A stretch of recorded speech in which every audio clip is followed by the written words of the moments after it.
It's no secret that I'm a big fan of Crash Bandicoot and Spyro the Dragon, but what you might not know is there is a third trilogy of Sony titles that I have a similar nostalgic connection to, despite being a decade apart from Crash and Spyro.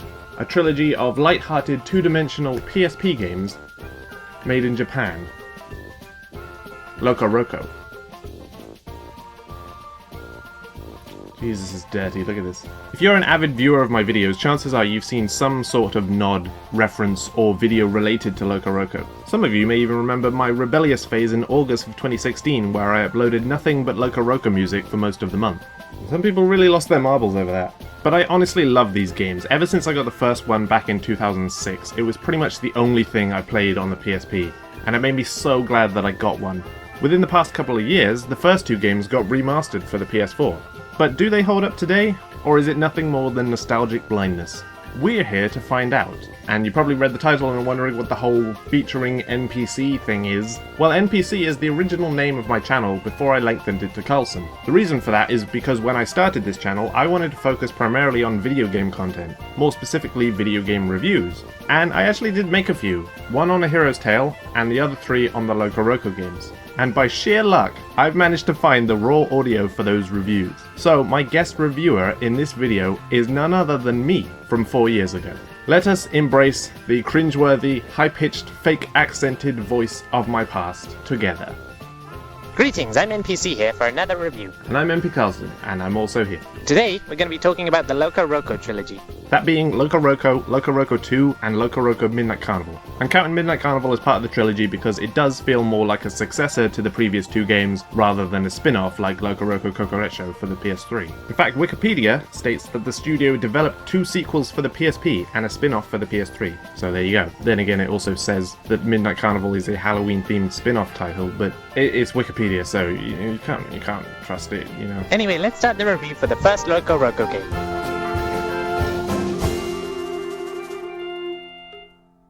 LocoRoco is a strange and extremely unique game, and it came out at a time when there was really nothing original on the PSP. Original? The creator of the game, Tsutomu Kono, opted to develop it for the PSP, as at the time, there was mostly just sequels to PlayStation 2 titles. The console needed its own game, and LocoRoco was there to feel right at home. In LocoRoco, there are these coloured blobs called LocoRoco, and you have to get them to the end of each level. But this isn't a traditional platform game, as 1, the LocoRoco don't have any legs, and 2, you aren't actually controlling them. You're controlling the environment. This is you. You use the L and R buttons on the PSP to tilt the world left and right. By pressing both of them, you can jolt the world, which is the equivalent of a jump. That's really all there is in terms of getting anywhere. In some ways it's comparable to Super Monkey Ball, but it's not a solid ball, it's a blob, so I guess it's kind of closer to Archer McLean's Mercury, but 2D, and which I think works very much in its favour, as you never have to worry about objects and surfaces getting in the way of the camera or anything. The physics-based controls work in a way that's easy to learn, but hard to master, and you'll need to master them if you want to collect everything. And there's some useful tips that you pick up on the more you play. For example, jolting the world doesn't happen upon pressing both L and R, but rather letting go of them. And the longer you hold them down, the bigger the jolt is and the higher the LocoRoco will go. Another being that you only actually have to let go of one of the shoulder buttons. So if you're heading to the right, rather than tilting, then jumping, then resuming the tilt before it automatically centers itself, you can just hold R and then successively press and let go of L. As well as that, you need to collect these red berries, which will make the LocoRoco bigger. You start off as a one-size LocoRoco, and each berry counts as one more LocoRoco. There are 19 berries in each level, and by getting all of them, you end up 20 times bigger than when you started. You get more points the bigger you are when you reach the goal. Where's he going? These also count as hit points. There are areas that you won't be able to fit in because you're too fat. If this happens, you can press the circle button to cause a flash of light. After doing this, the LocoRoco breaks apart into loads of them. Then you can just relax as you watch them squeeze through these gaps. And while it's nice to hear them all sing along and watch the creative pinball-style segments toss them around, you might just want to pay a bit of attention to where they're going. In one level I assumed they would just collect all the pickeries in this area, but they ended up missing one. Up until that point I had no reason to assume I needed to tilt or anything during these segments, but that cost me my 100% for that level. The amount of LocoRoco you have depends on how many berries you've collected so far, plus the one you started with. You've got no chance of advancing if you're moving all of these LocoRoco at the same time, though. So by holding down the circle button, you can cause an earthquake, which will make them all combine into one huge one again, with one face. I do think it would have been cool if they'd played with this idea a bit more than just having one or two of these dedicated splitting segments in each level. There are a couple of times throughout the game where it does force you to control a bunch of single LocoRocos at once, but more could have been done with it to create some cool puzzles. For example, maybe they could have had some kind of balance scales where you had to split your LocoRoco apart equally to progress. Unfortunately, for such a cool concept, it's not really used to its full potential. The main enemies of this game are these black creatures called Moja. Oh God. Rastafarian! Oh no. If they catch you, they will eat part of you, making you one size smaller. Which isn't a problem if you're huge, but you can't get 100% in the level. If you're really small, you risk the chance of being eaten completely, which means game over and you'll have to start the level again.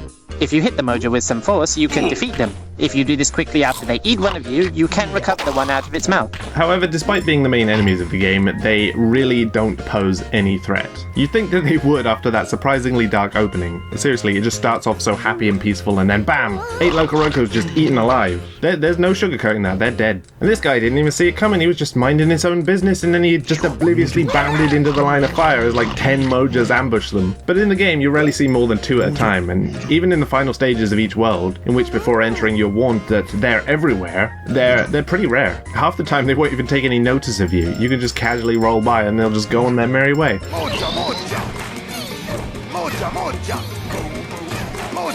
Shut up, stop alerting his attention. And if they do lunge themselves towards you, you just give a little jolt and that's it, they're out. Please tell me I can hit him with this. Ha! That's awesome. God, look at a big bag of jelly. Oh my gosh! And even if your reaction time is as slow as an animal with a very slow reaction time that I can't be bothered to Google, and they manage to get one of you, you just jolt them immediately afterwards and it'll come right back out. It's not even grey and fading like it is when you hit a thorn, it's just as happy as if it hadn't been chewed up for a couple seconds. You've saved me! You're better off just not engaging with the Mojas because they stay a reasonable height above you, and if you do try and strike them first, you might not have quite enough force to knock them out. They might just grab you then and there out of the sky. At which point you're screwed because you know they're too high up to hit them, so that LocoRoco is lost for good. I might as well mention at this time that the LocoRoco don't have idle animations. Oh no, they have idle movement. If you leave them, they'll just do whatever the hell they want. Even if it means jumping off a cliff to their death. Yeah, beginners will learn that the hard way.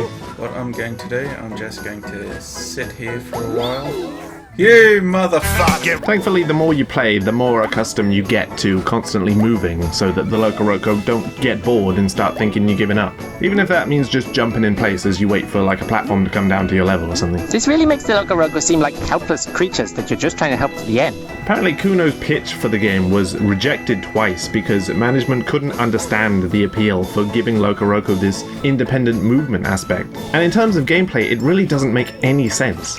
Oh my god, you're so dumb. Oh, come on. You idiot. Get on. No! Get on that. You just get on them. Just do it. Oh my god.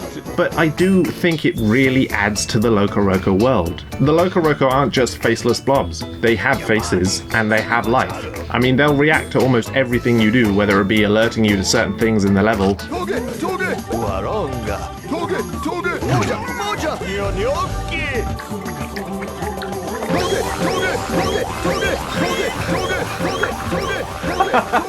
or simply by making a shocked face as you start to gain speed as you roll. Even when you leave them split apart, they interact and talk to each other. It's such a cool and unique aspect to the game that it honestly doesn't matter if it barely impacts the gameplay. It just brings so much life into the world and I love it. No, why are you trying to go over there? Stop! Sometimes he disrespects you and jumps in the opposite direction. He's like Pikachu, sometimes he doesn't listen to you. Yeah, he's a fucking ass. Speaking of the world, let's actually talk about the levels themselves. The levels are definitely one of the best things about this game. This game looks beautiful. The fact that it's 2D just makes these levels so much more impressive and beautiful. Really feels like you're playing in the world of some weird Japanese cartoon.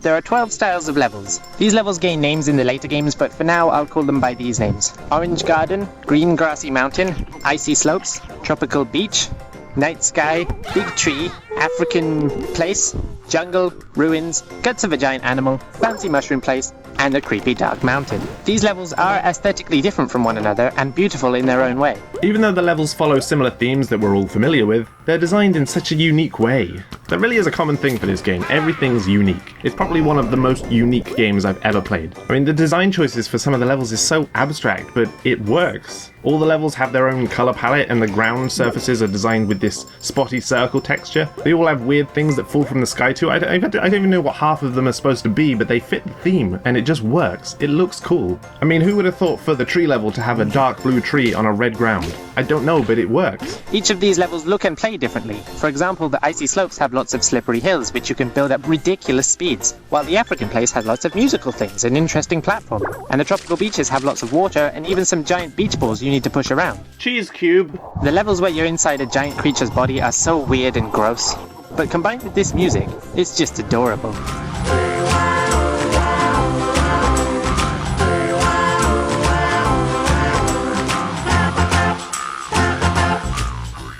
Also, I just love the look of each of the creatures' faces as they realize they've eaten a LocoRoco. This thing is shredding my insides! In the whale level, you can actually head back to the mouth of the whale and platform through its teeth. I just thought that was really cool and I wanted to mention it. We're in a fucking whale! Also, something I didn't know until I looked at the map for this level, you actually leave the big frog and go inside the baby frog on its back for a small section of the level. That's really weird. There's also a host of quirky characters, a lot of which are native to certain areas, but some that just appear anywhere. There's the Mui, they're basically your main guidance throughout the game. And there are also 3 of these little blue guys hidden in every level.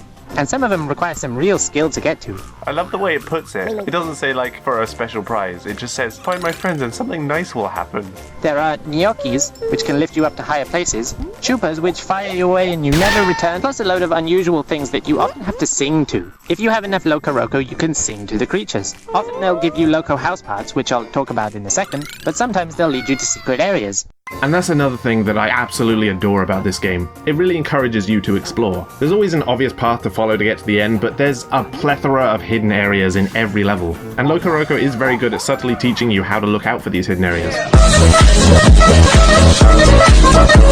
Sometimes the LocoRoco tell you themselves, like whenever they say, it means there's a breakable wall nearby. And it's almost always directly above you. And this happens so frequently that whenever you approach a narrow tunnel-like area with a straight flat ceiling, you can already predict it. And other times, it's even subtler. See a little dent in the side of the environment that looks a little bit out of place? It's probably big enough to fit in, and you'll be rewarded for trying. Jump off the edge of a huge ramp and spot a little ledge just out of reach. Try the jump again and build up some more speed, because there's probably something up there. Feel like you're slightly squeezing through an unseen gap in the wall, but you can't quite fit? Split apart is probably only big enough for one of you. I think one of the best examples I found of this is in this level, where this oddly shaped thing carries you safely down to the next area. But you look at it and think, maybe if I could jump onto this part and then get enough height to jump over to that part, I could maybe get onto the other side of this. And what do you know, that's exactly what the game wanted you to do the whole time. And the satisfaction you get from finding some of these is very rewarding. Unfortunately, that leads me on to what is by far the biggest problem with this game. You have almost no motivation to 100% it. Once you've played a couple levels of the same theme, you've played them all, and it starts to become such a chore to go through each one that you stop bothering to search for secret areas and just want to get to the finish. The game adds nothing new along the way apart from occasionally meeting a new LocoRoco to play with. You've pretty much mastered the game's mechanics after the first world, so the game's like, here's 4 more worlds of the exact same thing.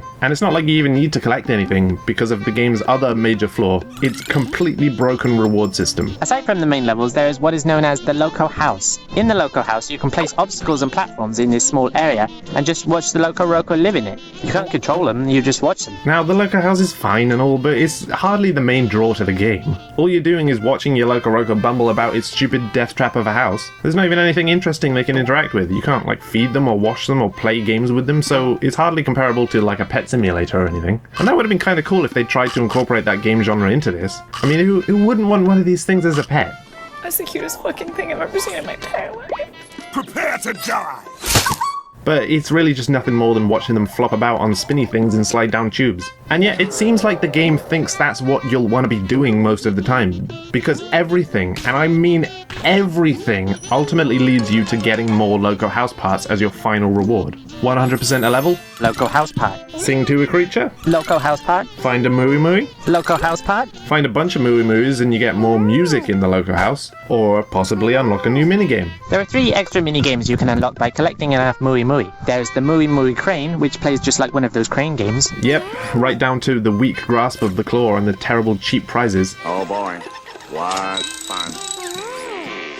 Did you see that, SpongeBob? I almost got that on my first try. So tell me, what prizes can you get from Mooey Mooey Crane? You can either collect one of the LocoRocos, which will let you have multiple LocoRoco in your Loco house at once, or you can just collect more Loco house parts. There's also Chupa Chupa, which is like 2D golf, I suppose, if that makes any sense. You have entered Power Drive. Okay, kind of a fun idea. I mean, it does take some clever thinking to find the best way across the course, but what's at the end of it? Loco house part. Of course. And there's Loco Editor, which is like Loco House, except you can control the LocoRoco this time and make your own mini level. Loco Editor can be kind of fun for a while, but I mostly use it as just a quiet place to listen to the soundtrack. You can use the Loco House parts in Loco Editor as well as a few other special parts, but again, not much of a reward for collecting all of these parts. The Loco House doesn't have much going for it, despite it being treated like a fundamental part of the game, going so far as to have your house in the background of the main menu, along with this creepy cucumber guy, who I always assumed was some kind of nanny to the LocoRoco. Oh, who's that? He just looks like a pickle with a monocle. Reminds me of the Polo Man off the Mighty Boosh. Get to level 2 and go about your business. Really, the only other thing you can do in the Loco House is find some clever way to get your LocoRoco to a certain item that's been placed within the house. But since you have no control over them, they do what they want. Sometimes you can just be sitting there watching them doing the same thing over and over again until finally they might decide to jump left instead of right and you can actually collect the item. But what is the item, you ask? It's another stupid Loco House part. I've been collecting them the whole time. The only way to get that item is with a bunch of house parts, and my reward is just another single house part?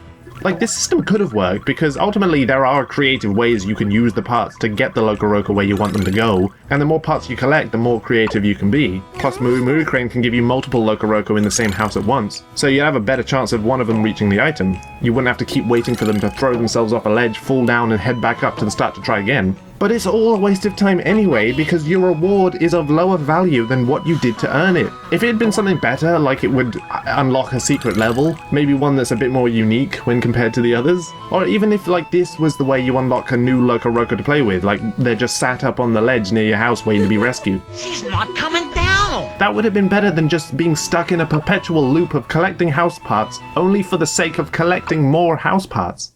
Anyway, that's really my only gripe with the game, and, you know, while it does give you no reason to 100% other than just simply being able to say you did, if you really want to collect everything, you can just put in the unlock everything cheat. I mean, that's what I did, and I don't think I missed out on anything because of it. It certainly doesn't ruin the game if you're just playing it casually, and there's more than enough good to make up for it. The visuals, the physics-based controls, everything about this game is so unique. I know I keep saying unique, but it really is one of the most unique games ever. But the best thing about the levels and the game in general is the soundtrack. LocoRoco has its own made-up language, like The Sims, and the songs are sung in this language. Most of the songs are sung by the Mooey Mooey, and they are so catchy and adorable. I'll just play you a few snippets of the songs.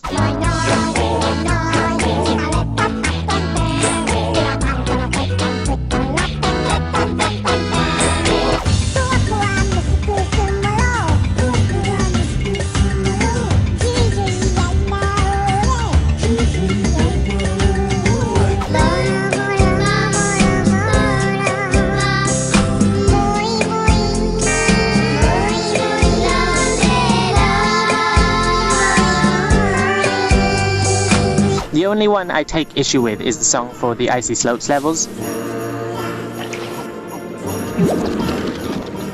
The level is just way too fast-paced for a song this slow. Half the time you're not even doing anything, you're just watching the LocoRoco build up crazy speeds on these slides. With the world tilting, it can get you so much momentum that your fat jelly self can fucking fly all over the place like a Sonic Deviant art post. It's not really an issue with the song itself. It's still a great piece of music and lovely to listen to even outside the game. It just doesn't quite fit the pacing of the level it's used on. And the music for the Orange Garden level still melts my heart. After picking this game back up after years and starting a new game, the nostalgia hit me like a bullet after the opening cutscene. Oh, I'm Mooey Mooey LocoRoco's friend. Oh, the nostalgia is... Oh, I flippin' love this game. It's so good.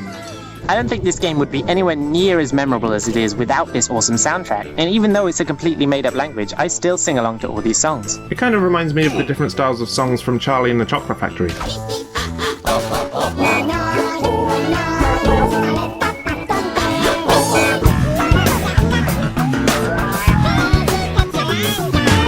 Kuno created the made-up language so that the music wouldn't be alienating to anyone outside of Japan. Instead, it's alienating to everyone. But you grow to love it. In fact, I've been trying to teach myself some Cherankan, that's my unofficial name for the language. So how's about we do a bit of linguistics? Hello, and welcome to Cherankan for Beginners. Listen carefully to my specific instructions, or you'll get the beat down. So let's get started, shall we? We'll start off the same way you'd start off learning any language. How to say hello. Tui tui. Seems pretty simple, but what you want to do is say them as if they're each a single syllable. So instead of tui, you want to go tui, tui tui. Try it now. That was very good. Now unless you're just passing through, you tend not to end the conversation there. So the next thing you'd want to do is ask them how they are, and to do that, you need to become Mr. Krabs. Money, money! You try it. Decent. Now there are a number of acceptable responses to this question, one of which is to describe yourself as happy. Eture! In Cherankan, R's and L's both make the sound of a rolling R. Ironic, considering the game is called LocoRoco. Very simple trick is to just breathe and move your tongue like next bit sounds simple, but that's actually a bit more complicated. It's not tu, it's not to, it's tu, as if you're spitting at a colleague that got on your nerves. Tu, and then rolling R for the L. Re. Now try it all together. Eture. Eture. Now that is simply to say that you are mildly happy. If you want to describe yourself as being ecstatic, then you would add another word on top of that. And that word is pukarate. We'll do it bit by bit. Pu. Very simple. Pu. As if you're spitting at your neighbor's dog who you don't like. Ko. Now we have an R, and similar to the L, we want to roll the R. Rate. Very simple. Again. Pukarate. Try it now. Pukarate. Very good. Now try it all together. Eture, pukarate. Very well done. I can feel your enthusiasm from here.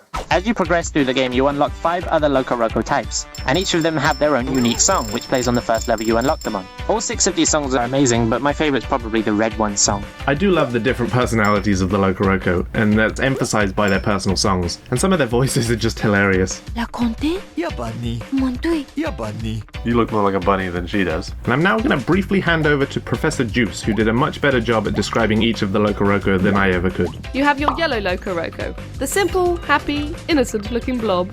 I mean, just look at his face. He's so happy. A pink LocoRoco who's the, let's say, Sluttus McFluttus in the group. Just listen to this conversation I heard her have with the yellow one. Chocolate. Money, money. Money? Koba chocolate. Wee, puta koyawai.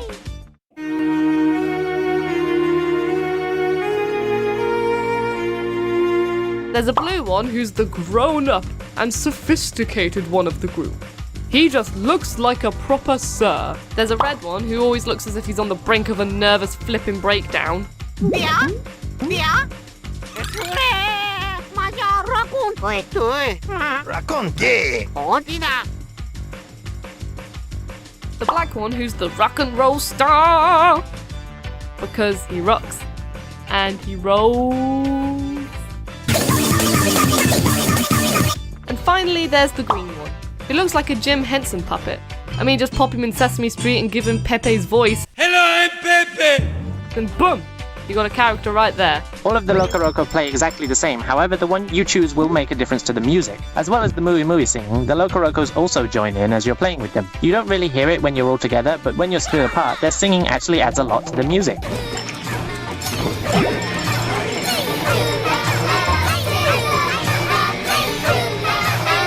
The music is also affected by how well you're doing in the level. The more berries you've collected, the more instruments are added. And then you come in with the bass. and it's a very subtle but very effective way of stopping the music from getting repetitive. Not that I can see anyone getting sick of this music, but when you're trying to collect everything and explore all the secret areas, these levels can take upwards of 15 minutes to complete. And gradually adding more layers to the music does make you feel like you're progressing through the level at a good pace. This is something that would be made a lot more noticeable in the later games, but however subtle, it's here and it's welcome. The soundtrack is definitely the best part of this game, and it's one of my favorite video game soundtracks ever. As far as gameplay in general, like I said, it can get a bit repetitive from about halfway through. Never really adds anything new to the levels until the very end. And speaking of the ending, if you are planning to play it and you don't want it spoiled, skip to this point.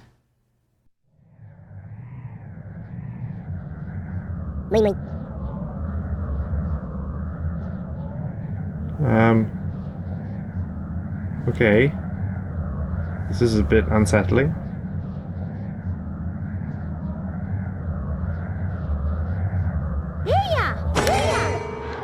Oh, okay. Cucumber Man's here.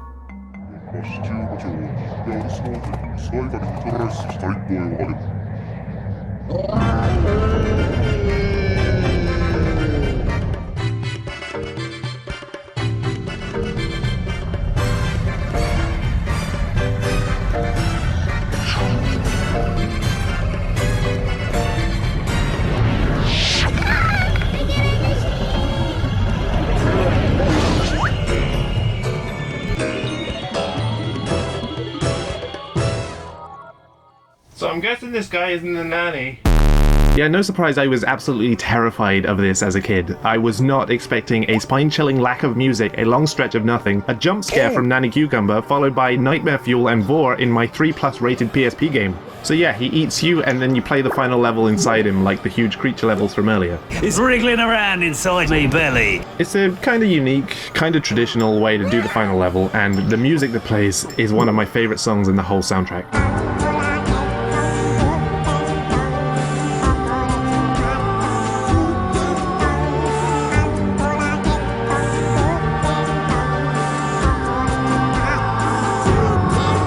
And after that you have a nice credit sequence with an awesome celebratory song sung by all 6 of the LocoRoco, which even includes a medley of segments from each of their own personal songs too. It's so good, seriously just go listen to the soundtrack already, you won't regret it, I promise you. But you do have to go through almost 40 levels of the same repetitive stuff to get there. This definitely isn't a game that you're going to want to complete in one sitting. Trust me, when I was recording this footage, I played for about 2-hour sessions, and by the end of each one I was really getting sick of it. This would be a big problem for a home console, but on the PSP, it's not. With the PSP, you can have 5-minute bursts of playing. You can stop playing for hours and then carry on playing from exactly where you left off instantly. This makes a game like LocoRoco perfect for the PSP. So, yeah, I can see this being a bit of a problem if you're playing the remastered PS4 version, but it's the perfect PSP game. Overall, LocoRoco is an incredibly fun, unique, addictive, and catchy game. It's not perfect, but if you own a PSP, this is a must-have. It's got its flaws like the repetitive gameplay and the backwards reward system, but it's made up for by the incredibly unique gameplay and epic soundtrack. So that about covers the first game. Oh dear. Now we'll move on to the second. So, is LocoRoco 2 better or worse than the first game? Better. It's better. Oh my god. It's so much better.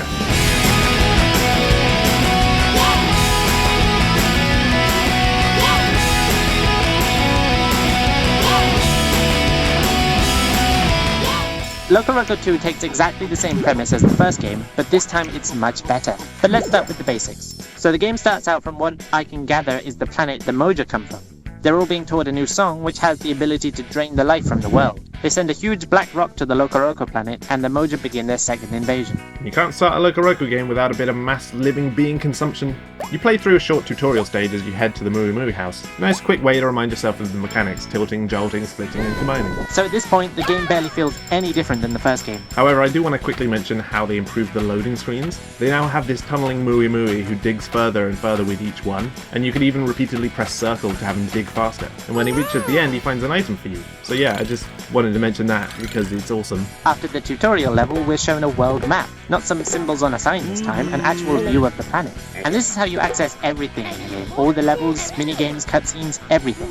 Now this, I really like. LocoRoco 1 felt more like a long journey, whereas LocoRoco 2 just has a sequence of events intertwined with the story, and has you go to different places back and forth across the planet to deal with those events. And you're actually given reasons to go to these levels other than just, oh, it's the next one on the list, better go there and complete the stage for some reason. And speaking of the story, yes, this game actually has an ongoing story, aside from just the second Moja infestation. I did say infestation, yeah. Partway through the game, we meet up with the guy at the end of the last game.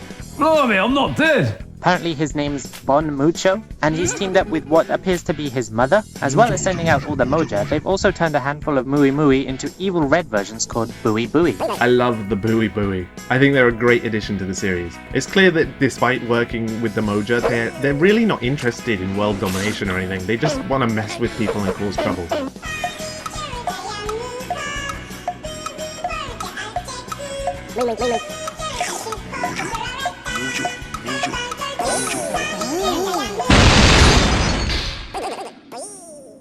LocoRoco 2 introduces a new LocoRoco, the purple one. The LocoRoco actually do gain names in this game, but I don't stand a chance of pronouncing them well. Colchi, BLA, Budsy, Pecorone, Chavez, Prippy and Tukli, not hard. Like the others, the purple one has her own song, and it's probably my second favourite, with my first being Red's.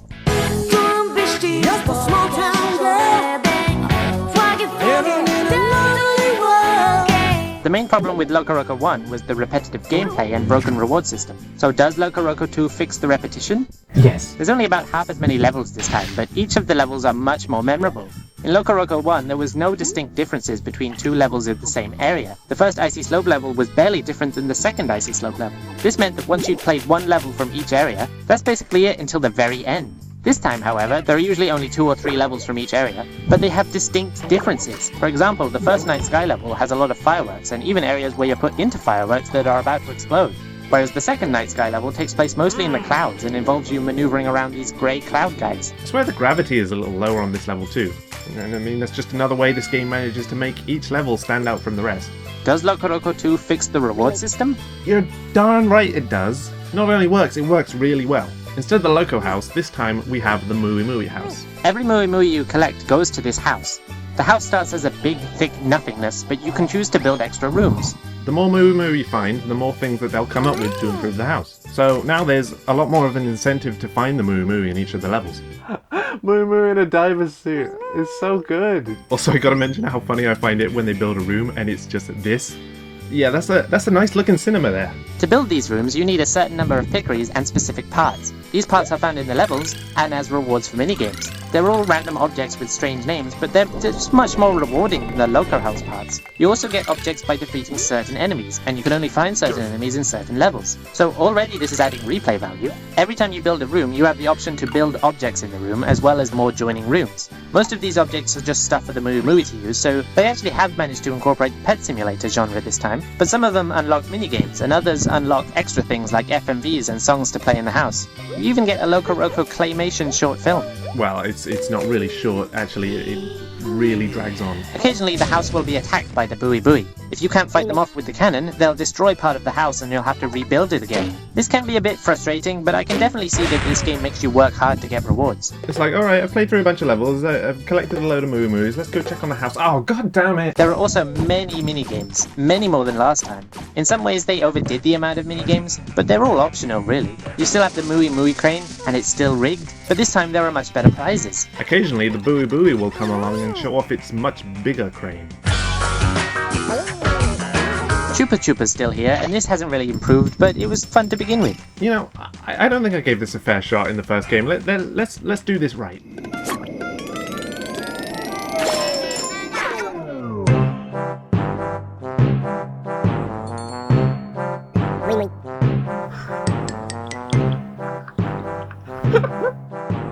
I love it. It's just like, that was awful. Next time you're gonna pay.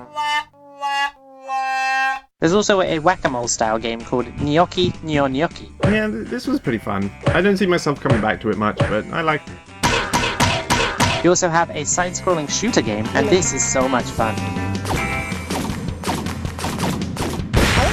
You're plane is invincible, but you're carrying a LocoRoco and you need to protect this from enemy fire. You can shoot the enemies or you can just fly right into them. I'm pretty sure I used to spend hours on this minigame alone.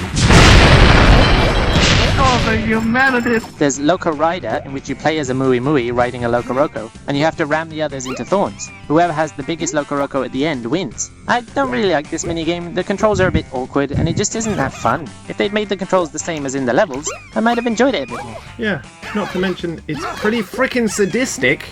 These LocoRoco are living creatures, right? And you jerks are literally just pinning them against each other and killing them to settle your own petty feud. Do you have any law enforcement on this planet? It was at this moment that he knew. He fucked up. Loco Race is a pointless minigame. It's just like betting on a horse, except boring to watch. And after the race, Granny Thornhead gives you your horoscope. Someone has a crush on you. Yeah, I don't care. Loco Stamp is a minigame where you can put stamps on a page and make your own picture. Stamps are one of the many collectibles, as well as the sheets you stamp on. When you unlock a new stamp sheet, you have to fill in all the stamps before you can use it for your own picture. And every time you finish a sheet, you get 1,000 pickeries. I might as well talk about pickeries for a sec. They're currency again, and just used for the minigames, but the minigames are much better now, so they too are much more rewarding. Now, if you're simply having a lot of fun and you want to show that to onlookers, you can say, Porani! Again, we'll break it down. Very simple. Por. We have two L's, but again, we just do a single rolling R. Porani! Porani! You try it now. Porani! Not bad, but maybe work on that one. Now, if you want to show that you're mildly angry, as if something's just ticked you off, like your neighbor's dog came into the house. He's not allowed in the house, so you go up to him, you look him right in his stupid dog eyes, and you say, Peragita! Per. Very simple. Rolling R's for the L's. Hooray! And then, just a simple cheetah. Not cheetah or cheetah, but cheetah. Try it now.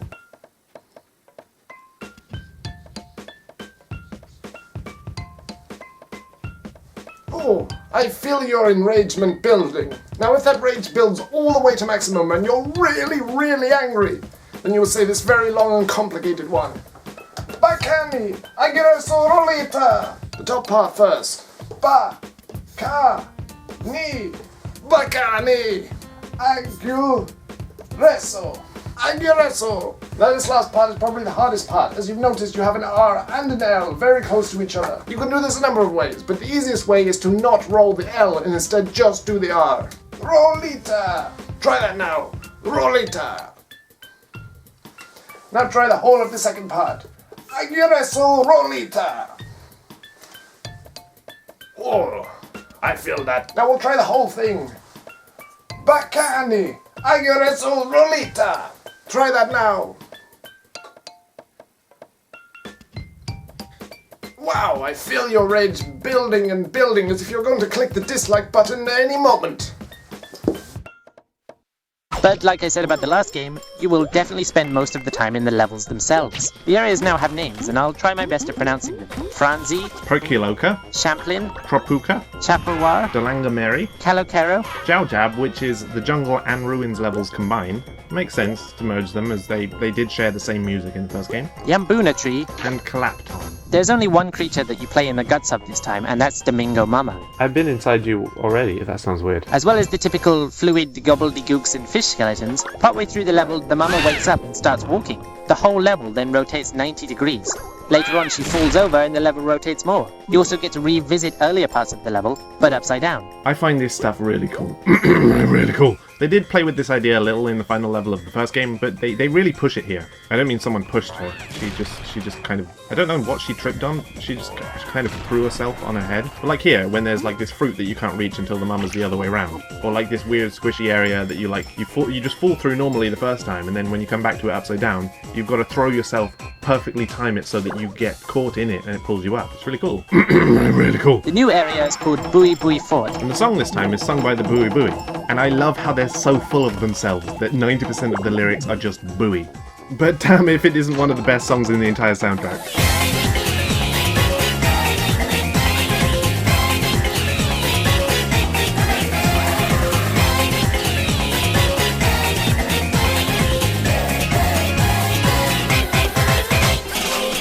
All the other areas keep their respective songs from the first game, but now the amount of LocoRoco you have has more of an effect on it. In fact, the lyrics don't even start until you've got 10. It's great because if you're anything like me, after you finish the first game, you'll know all the level songs so well that you'll be singing the lyrics before they even do kick in. And I don't know if it's just because of the more noticeable gradual build on the song, but once you hit 15 and the song is fully kicked in, it sounds even better than it did in the first game.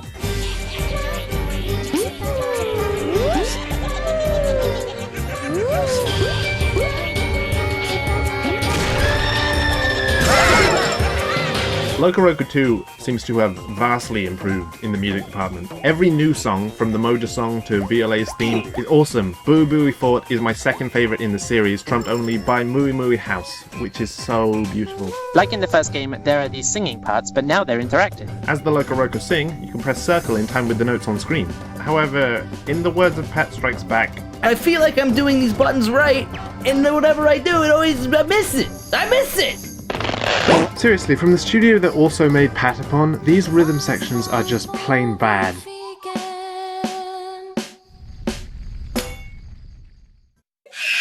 The more notes you hit correctly, the more notes you collect. You can also collect these notes by touching certain objects across the level, which are different depending on the level's theme, and every time you collect 100 notes, you get upgrades specific to the level you're on. You can get a thorn shield, the ability to collect pickeries that are further away from you, and even get a map of the whole level, which really helps if you're trying to get all the berries. You'd be very, very lucky to get more than one upgrade per playthrough of a single level, so you'll need to replay it a few times to earn all the upgrades. The more times you play through the level, the more familiar you get with it, so much so that you may even 100% it well before you even get the map. But if not, you can pay to have the map show you where each berry is. It's a really solid system, and you'll eventually just get to the point where you know every single level like the back of your hand. There is so much more to do in the levels this time too. For example, the Perculoca levels have you rolling inside rocks and afros most of the time. This is one hard afro. Why were you wearing this? It must have been really heavy. In the first level, you use it to build up ridiculous speeds going down hills, while the second has you maneuvering around a pinball style area. In Franzi 2, you're floating down slowly hanging onto a dandelion for almost the whole level.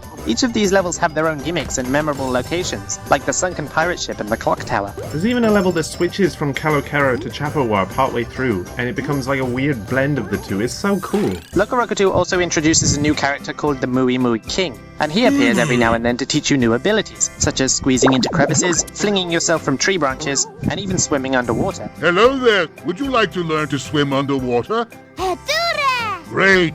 When you are underwater, remember not to dive. You hold circle, like when you're rejoining, to dive underwater, and then you gradually sink, and you jump to float up a bit, and you just tilt as normal. And there are even areas with electrified water in which you can't rejoin, and you have to control all your LocoRocos separated. You can hold circle to bring them closer to each other, but you have to keep track of all of them, and it makes for some interesting challenges. See, this is what I wanted from the first game, being more creative with the splitting and joining idea. You'll mostly be swimming underwater in Tropuka, but other levels incorporate swimming underwater to get to secret areas. Because of these new abilities, there are some areas that you won't be able to get to on your first playthrough. Yet another reason to replay them later on. Sometimes I prefer being able to 100% a level the first time, like in the first Spyro game. It can often be a bit tedious to go all the way back to a previous level just for one little area that you couldn't get to before, but I do think it kind of works here. You'd be pretty lucky to find all the secret areas first time anyway. The first time you play through a LocoRoco level, it's mostly about exploring it to a certain degree, but mostly just experiencing the main path and getting to the goal. It's only on a later playthrough that you'd want to find literally everything in the level, either because you're trying to unlock something after the main story, or you're just going for 100%. So you're better off just coming back after learning all the abilities. And it's nice that instead of just like small little holes with collectibles in, there's actually like whole other interesting parts to the level that you may not have even known about, or even ones that you did see off the main path and really wanted to explore, you get to come back to later. I also really like the more creative ideas that are in some of these secret areas. In the final level, there were even a couple of times where they actually played with the idea of splitting apart and controlling multiple LocoRoco at once. It was really awesome that they actually tried that out. Man, like, despite how much they did add in LocoRoco 2, there's still so many more ideas to explore around this whole splitting and joining concept. The LocoRoco series seriously needs a new game. There are also 4 secret levels, and these levels really crank up the difficulty. I can say without a single doubt that Bui Bui Fort 3 is the hardest traditional LocoRoco level in existence. Getting 20 LocoRoco in a level lets you unlock extra videos involving the lovable characters. If you go back to that level after doing this, you might be able to play a mini challenge in the level. There are 3 different challenges. One is to find the Mui Mui King hiding somewhere in the level, which is the easiest. You found me! The other 2 are racing to the finish against a Bui Bui, and the hardest, finding 5 and getting to the exit without getting hit once. No! It got me! If you only played these levels once, they would still be memorable, but the fact that there is a ton of reasons to revisit a level makes them even more memorable. I can excuse the amount of levels compared to the first game because of the many reasons to revisit the iconic memorable levels in this game. In addition to the levels, LocoRoco 2 also has boss fights, and these are some of the highlights of the game. Actually, gonna disagree with you there. While it does really add to the game that there are boss fights, there was only one that I actually felt was a highlight, and that was Mutated Bonmucho. We've struck him from the inside, now we strike him on the outside. Sound like I said stroke. The boss is built around a level with 3 stages. Before reaching him, you have to traverse through a section of Bui constantly firing rocks at you as you collect berries, and each of these sections get progressively harder each time. Then, when you do reach him, you pass under his fist and he immediately tries to crush you. If he does, he'll quickly grab one of your LocoRoco and eat it. Now, I don't know if that one LocoRoco now just journeys through his body again, but probably not, he's probably dead, doesn't he? So what you gotta do is let his fist get closer, and then quickly get in and out of his line of fire so he slams it down. Then, using the moves that the Moo King taught you not that long ago, you fling yourself from his fist and grab onto his nostril hair, wiggle around and yank it out, and then repeat this 2 more times. And in each Bui platform section you collect more LocoRoco. And like I said, these count as hit points. But it's actually harder to tempt his fist and move out of the way quick enough the bigger you are. This is a great way to do a LocoRoco boss, utilizing the skills you've been developing through the main levels and using them against a threatening enemy. And he is pretty threatening, like we've seen this form of him twice before, once in the first game and once in a cutscene after the first boss. He transforms in the same way at the end of the first game, but with perfect comedic timing, he whacks his head and the ceiling collapses on top of him. It's actually flippin' hilarious. What an idiot! But this time he's like not playing around, he's ready for you. Even when you start the boss, he immediately tries to pound you, giving you a hint of what you're in for. Now compare this to the other bosses in the game. The first boss is just normal Cucumber Mucho, and he really does not pose much of a threat. But there's like no structure to this boss, and it actually nearly killed me because of it. It immediately starts you with 20 LocoRoco, and I got whittled down to 5. All you have to do is jump on him a few times, but he throws ridiculous attacks at you that seem almost unavoidable. Oh, boo-hoo! Do I look like a reasonable man? And meanwhile, hordes of respawning Moja are constantly ripping you apart. In the Mutated Bonmucho battle, it only had a couple of Moja at each attack section. And it worked because it was best to get rid of them before you were attempting the fist thing so that they wouldn't interrupt you as you yanked the hair. Because if you took too long, he'd sneeze you up. But this is more Moja than you'd ever see at once, and they're constantly going after you while you're just trying to focus on Mucho. Like, look at this! Like, what am I supposed to do here? They're just going to town. Bad touch, I'm only 12, stranger danger. Now, the quote-unquote final boss is definitely more interesting. It starts off with a section of you on a small platform that's being pulled towards the giant Moja muck bomb that Majolina is making, while Mr. Mucho again drops rocks on either side. Pretty simple, just stay the opposite side. And then the Moja come, not too many, easy enough. The last couple just leave soon enough anyway. Mucho then sticks a load of muck in your face, easy enough, we know how to deal with that, and then repeat twice more. I mean, even the LocoRoco gets sick of this pretty quickly too, though. I have to say, for as simple as it is, I do really like the aesthetic of this section. Seeing all the tree branches and rocks being pulled towards the muck bomb alongside you is cool to watch, and you realise, oh yeah, you're pretty darn high up, so you better not fall off this thing. And this section also replays the music from the final level of the first game, which is always nice to hear. And then, you get pulled inside the muck bomb itself. You slide through it for a small bit as you collect some more fruit, and then you drop down right onto Majolina's face. You hit her in the eye, so that lets you know what her weak point is, and then you just avoid her attacks. If the camera zooms out, look at which way she's looking, go to the other side because she's going to try and grab you. If her nose moves a lot, she's going to sneeze, so get out of the way or you're going to split apart. And again, avoid the onslaught of Moja, because we didn't know how else to make this boss difficult. In fact, when I was playing, the Moja were flinging me about so much that I actually hit her in the eye before I was supposed to, and I ended the fight prematurely. So while unlike the first boss, I can appreciate the unique idea for this one, gameplay-wise, it's just as generic. However, the final part of this game is very nice. A very simple way to end off the story, with all the inhabitants singing to physically protect the planet from the muck bomb. It's nice, and it fits, as singing has been a major part of LocoRoco, especially in the second game. You know, sometimes when you're sad or when you need some help, you just gotta sing, and little noodles will come out of the ground and help you out, give you a hand. Pick up a textbook, kids. You learn all about the LocoRocos and how they saved our universe. And after that, we get some actual interactive credits, which is pretty cool too. There is a secret actual final boss that you can unlock by clearing the muck in each level, but it's just really... You know that old woman you saved earlier who hosted the Loco Race minigame? Well, plot twist, she's evil too. Okay. But why?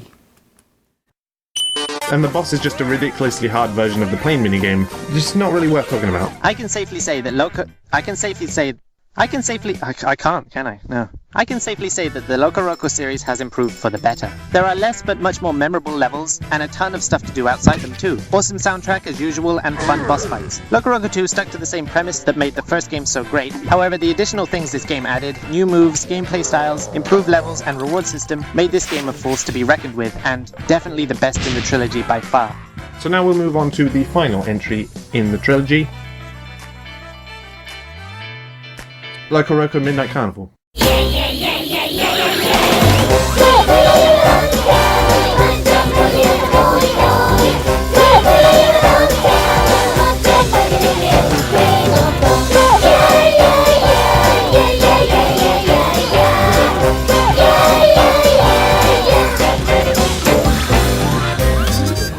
This is a PSP download only title. No idea why. But if you don't have a PSN account, then you're kind of screwed. And even if you do, good luck finding a way to get it, because I'm pretty sure they've closed the servers for the PSP. Who knows, maybe they'll remaster this one too, so that new people can actually experience it.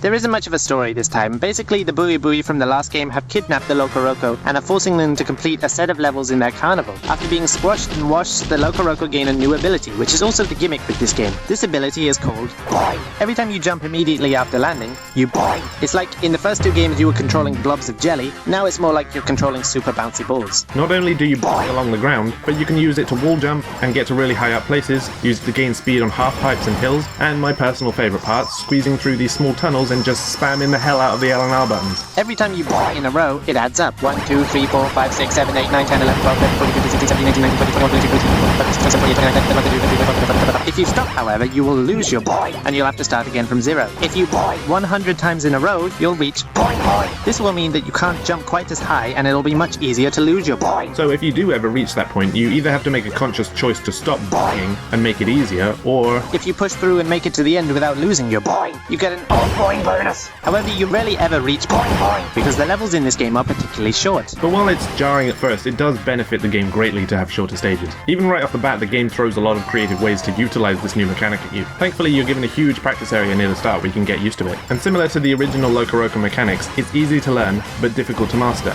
And the boing really adds some fast-paced decision-making to each and everything you do. You gotta be on your toes. Make sure to boing at the right time with the right momentum and tilt it in the right direction. You don't get a chance to rest until you finish the level. It definitely has a lot more of an arcade feel compared to the first two story-driven journey games. Well, sometimes the best course of action for this game is just use your gut and just go for it as soon as your brain thinks of it. You see? Speaking of arcades, there are still a few extra things to do outside the levels. Midnight Carnival still has the classic crane game. The Bui crane is bigger, so it's easier to pick up the LocoRoco, but there aren't really any redeemable prizes, so it's really just for fun this time. Don't you dare fall out. No, don't do it.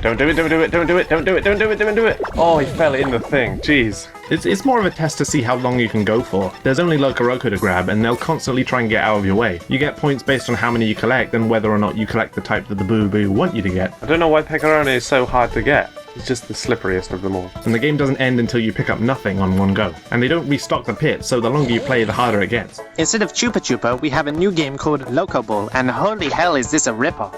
True, but it's also incredibly addicting. I played this one minigame for ages, and it's one I keep coming back to. I mean, it's like gambling. You can waste all your money off it, but the sheer thought of, maybe I'll get it this time and earn it all back, is the thing that keeps you going. Essentially, one of the 6 goals will open at once. If you get a LocoRoco in it, the middle area will open for a short time. If you get a LocoRoco in there, it'll get eaten and spat out in a different shape. If you get 2 of the same color in at once, they'll join, making it easier for them to jump across these gaps and hit the button. Right, come on, Chavez, you can do this. Come on, make the jump. Make it. Go for it. Press the button. Press the button. Press the button. Press the button. Press the button. Press it. Press the button. Press the button. If the buttons hit, you enter fever mode, and the whole stage fills with pickeries. Most of the game relies on sheer luck. If the LocoRoco you fire just happens to be vaguely intelligent, you could maybe earn your money back. Press the button, please. Please press it, you idiot. Oh, I hate them so much. Speaking of money though, the pickeries are finally put to good use as we now have the Bui shop. Although only a few things are worth getting, as most of these are costumes. What do you mean the costumes are adorable? Look how cute they look in hats. And when you get a costume with 2 parts, like the Santa hat and beard, if you split apart, one gets the hat and one gets the beard. That's adorable. The only other use for the costumes is that they change the song on the level. It does give you the opportunity to play the much more fitting Christmas theme on the Champlain levels, though. It would have been awesome if the costumes gave you different abilities. Yeah, like, perhaps like a certain hat could give you a thorn shield, or the Moja mask could let you sneak past Moja undetected. Why, hello there, fellow Moja. As you can tell, I am also a Mocha. Seriously, from this description, I thought that would happen. But all it does is play the Moja song. There are a few things in the shop worth getting, though. You can get a replay recorder and player so that you can save videos of your level run-throughs, and you can even download replays of people with higher scores via interwebs. Well, you could. Mostly you collect pickeries in the levels, but there are also bonus levels, which are filled to the brim with pickeries and only last a limited time. Money, money. I certainly found myself purposely collecting a lot of pickeries in this game compared to the first 2, where the only thing they were used for is just to play minigames or building Moo Moo house rooms. Now, if you find yourself in distress or in need of some assistance, you can shout out Pekaratishi, which is the equivalent of help! Pekare, Tishi. Now this is a single E, but you pronounce it as if it were a double, or an I. T, all together now. Pekare Tishi. Try it now. That was very impressive. Now if you're not in distress, but you still like to call your friends over and show them something interesting, you can say, very simply, Noi! Try yelling this at anyone else in the room with you now. Noi!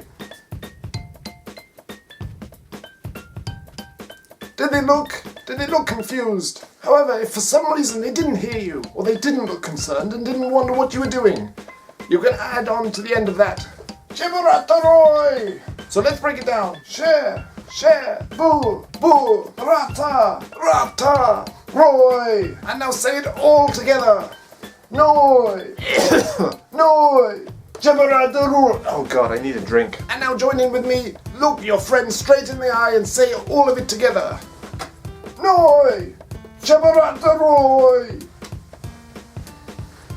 If that didn't get their attention, you need new friends. Now what do you say if you're getting a bit peckish and you'd like something to eat? Quite ironically, you'd say, ketchup poo! Poo! Poo! Ketchup poo! Try it now! Well done! And that is the basics. Now we'll go through everything you've learned from the very beginning. If you get any question wrong, you get the beat down! How do you say hello? If you said tui tui, you were correct. How do you say how are you? If you said money money, you were correct. What do you say if you are mildly happy? If you said ettore, you were correct. What do you say if you're really, really happy? If you said ettore pokarate, you're correct. What do you say when you're having a lot of fun?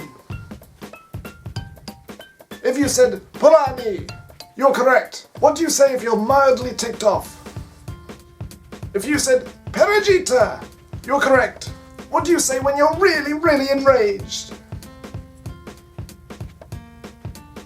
If you said bacani, agresso rolita, you're correct. What do you say when you're in distress? If you said pegaratishi, you were correct. What do you say when you want to call your friends over to see something? And let's do the whole thing as well. Ready? If you said noi, jabarataroi, you're correct. What do you say when you're hungry? If you said ketchup-poo, you're correct. Congratulations, you got every question right. You don't get the beat down. Thank you for listening. And I hope now you can speak some Cherankan to your friends. And they will look just as concerned. Like I said, the levels are particularly shorter. Not only that, but with the point, you'll get through them a lot faster than you would normally. However, this makes these levels so much fun. And nothing's better than fun, except funny. You know I said in the Champlain levels that you build up huge speeds? Well, in Midnight Carnival... There's also no Franzi or Perculoca levels, probably because they're too cheerful for this slightly darker game. The levels are very different this time around. They all take place at night, but they're mostly different to compensate for the boy. There are high jumps and small platforms, narrow walls to wall jump up, and even pitfalls this time. This game definitely cranks up the difficulty. I mean, look at this. This is only the 5th level. Don't try to get smart there, buddy. Oh, don't. No. Oh, no, don't. Oh, I'm so sad. Oh, no. You could probably assume that LocoRoco 1 and 2 are fairly easy games, at least when you're just playing through it normally. Midnight Carnival, however, is actually pretty challenging, and I quite like that. Although, if you weren't expecting this, there are now checkpoints. I don't know if I just got better at the game, but I only used the checkpoints a couple times, and that was on the last few levels. Don't give up now. Here, take this. Bomb. Here, hold this. There aren't very many levels this time though. I bought a special edition that came with 3 extra levels. Champlain 3, where you can just go insane with the tunnels and slopes. Bunga Bongo 1, which is just a smorgasbord of all the lovable characters from the series. And... Booey Booey Fort 3? Holy hell does this level live up to its terrifying name. This is just unreasonably hard. Dalangamiri 2, the last official level, is a fairly reasonable challenge to some. But can anyone finish Booey Booey Fort 3? Seriously, I'm asking. Well, Haron Lua, from Haron Lua's video footage that I'm using right now, certainly can. These levels can prove to be pretty fun, mostly due to the boy and the fast pace of the game. They add some new things, they keep some classic things, and they mesh the two together very nicely. However, there is one thing that really confuses me about this game. One of the staples of the LocoRoco games is the splitting and joining and rolling through areas like this. But in this game, they really feel out of place. Why do they even need these? Like, they could have easily replaced them with the much more fun spam tunnel areas. There are always ways to skip these if you're going for the all-point bonus. But that's not the most confusing thing. What is that you split and join automatically in these areas. So why can you split and join on command? This is useless in all of these levels. Why does the circle button even do anything if the only and already out of place areas where you split and join make you do it automatically? That makes no sense. You swim underwater automatically as well. Why is this even a feature in the game? At one point, I landed in water and instinctively pushed circle, but I quickly realized I didn't need to, so I let go of it. The game registered this as a tap of circle, so I split apart, and this guy snatched one of my locos. And there was the one wearing the hat, too, so I guess I just lost my hat. Where's my hat?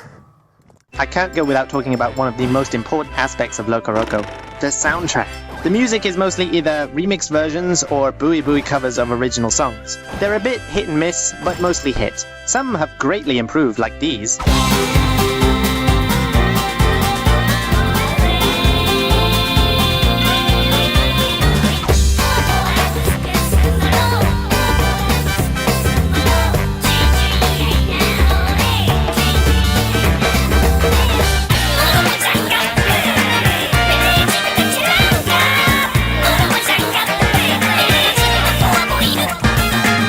Unfortunately, the song to Champlain, while still a great rendition, is still too slow. It is faster than its Mooey Mooey original, but the levels themselves are also way faster.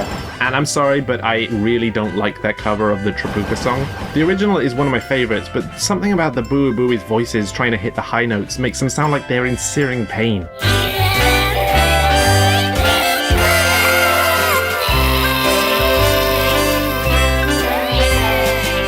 It does suit the level though, I'll give it that. The Trabuca levels are the slowest levels in the game, and it does sound like a late evening / nighttime seaside area.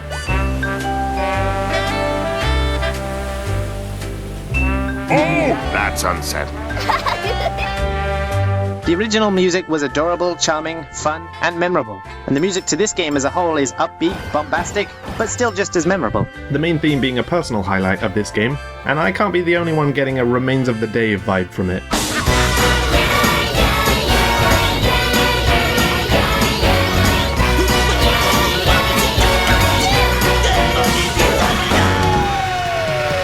What is it with this soundtrack and reminding me of Tim Burton movies? The music, as usual, is one of the best aspects of the game, despite it being a little lacking compared to the first two. But there is one thing that this game has over the first two that I really love. The end result. In this game, you get points that lead to your high score at the end of each level, and everything gives you points. Every point multiplies by 10 up until in which you get 1,000 points each.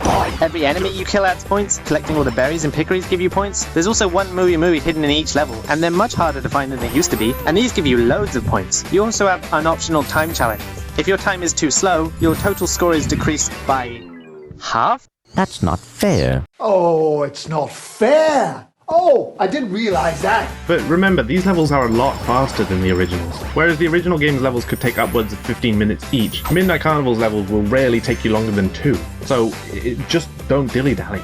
You get silver and gold medals for 4 parts of the score. The amount of LocoRoco you finish with, there aren't 20 this time. It varies level by level, but it's usually only about 5. The amount of pickeries, your time, and your overall score. Probably the most efficient way to get all of these is to get all the berries and pickeries on your first run if you can. Then once you're familiar with the stage, speedrun it to get the gold time. And I do feel like the speedruns work better here than the time challenges in 1 or racing the buoy in 2. Not only do you feel like you're going faster, but there are a lot of areas where bouncing off walls and jumping at the right time and momentum and utilizing your skills will save you valuable seconds. Perfect execution. Then on your third run, you need to carefully plan out your strategy to get the highest total score you can. If you're going for a low time, then you're going to miss some enemies. If you try and get all the enemies, you risk getting hit and losing your point bonus. It's really a challenge to get a high score. When going for the gold score on Buoy Fort 1, I was originally planning to climb this tower to get the 100,000 points from the Mooey. But because of all the Moja and the new type of Moja that's really hard to avoid, it's so flippin' fast, Gotcha. I realized that actually it's better to completely avoid this section and just collect pickeries, berries, and head for the gold. Combined with the point bonus, I managed to get the gold medal without the Mooey anyway. And if you get enough silver and gold medals, the shop gets more items in stock. This gives the game the replay value that it needs. It's not a surprise this is a small game, but it does a good job of entertaining you for a good amount of time. Its downfalls are its short length, useless shop items, and Buoy Fort 3. But it excels in fun, fast-paced gameplay, brilliant scoring system, and upbeat, awesome music. Like I said, it does have much more of a short burst arcade feel compared to 1 and 2. So it's difficult to say whether it's better or worse. It has its own merits, but it is lacking a lot of things that the first 2 had. Although it's considered a spin-off, I think it's a respectable part of the trilogy and worth a play if you like the first 2, even if you don't come back to it quite as much.